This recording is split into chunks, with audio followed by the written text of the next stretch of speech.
యామిని వాళ్ళ నాన్న dining table వద్ద టిఫిన్ చేస్తూ ఉంటే ఇక తనకి యామిని వాళ్ళ అమ్మ వడ్డిస్తూ ఉంటుంది.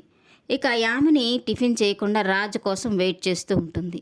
ఇక అంతలో మేడ మీద నుంచి రెడీ అయ్యి కిందకొచ్చిన రాజును చూసి, నీకోసం వెయిట్ చేస్తున్నాను బావా, కలిసి టిఫిన్ చేద్దాంరా అని తనని పిలుస్తూ ఉంటుంది. ఇక రాజైతే నాకు అర్జెంట్ వర్క్ ఉంది, నేను బయటికి వెళ్ళాలి అని చెప్పి ఇక యామిని మాటల్ని ఏమి పట్టించుకోకుండా తను వెళ్ళిపోతూ ఉంటాడు. ఇక యామిని అలా వెళ్తూ ఉన్న రాజుని చూస్తూ చాలా కోపంగా బాధపడుతూ తననే చూస్తూ ఉంటుంది. ఇక వాళ్ళమ్మ అయితే ఏంటి రాజు ఇలా ప్రవర్తిస్తున్నాడు అని యామినితో అంటూ ఉంటుంది.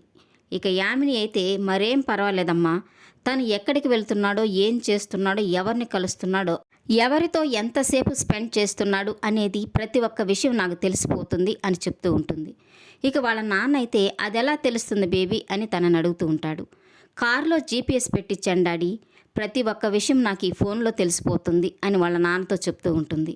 ఇక కాఫీ తాగుతూ ఫోన్ ఓపెన్ చేసి రాజు ఎక్కడికి వెళ్తున్నాడు, ఏ రూట్లో వెళ్తున్నాడు అనేది తన ఫోన్లో జీపీఎస్ ఆన్ చేసి చూస్తూ ఉంటుంది. ఇక రాజు కారు కరెక్ట్గా కావ్య వాళ్ళ ఆఫీస్ ముందు ఆగడంతో ఇక యామిని ఒక్కసారిగా టెన్షన్ పడిపోతూ ఉంటుంది. ఇదేంటి రాజు కారు కరెక్ట్గా కావ్య వాళ్ళ ఆఫీస్ ముందు ఆగింది, తన స్టాఫ్ అంతా రాజును చూశారంటే తనని గుర్తుపట్టేస్తారు, ఇప్పుడు ఏం చేయాలి అని టెన్షన్ పడిపోతూ ఉంటుంది. ఇక కారు దిగిన రాజు చేతిలో ఫ్లవర్ బొకే పట్టుకొని, కళావతి వాళ్ళ ఆఫీస్ ఇదే కదా, తనని కలిసి తనకి ఈ ఫ్లవర్ బొకే ఇవ్వాలి అని అనుకుంటూ ఆఫీసులోకి వస్తూ ఉంటాడు. ఇక ఆఫీసులో వర్క్ చేసుకుంటూ ఉన్న కావ్య ల్యాప్టాప్లో సీసీటీవీ చూస్తూ ఉంటుంది. అందులో రాజు ఫ్లవర్ బొకే పట్టుకొని నేరుగా ఆఫీసులోకి వస్తూ ఉండడాన్ని చూసి ఒక్కసారిగా షాక్ అయిపోతూ ఉంటుంది.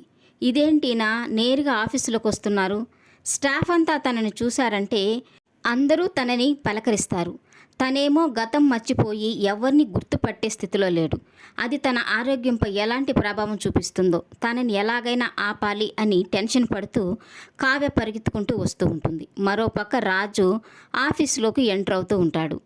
ఇక కావ్య రాజుని ఆఫీసులోకి రానికుండా ఆపుతుందా లేక యామిని వచ్చి రాజుని అక్కడి నుంచి తీసుకెళ్తుందా అనేది కమింగ్ ఎపిసోడ్లో తెలుసుకుందాం. ఈ వీడియో నచ్చినట్లయితే లైక్ చేయండి, సబ్స్క్రైబ్ చేయండి. Thank you for watching.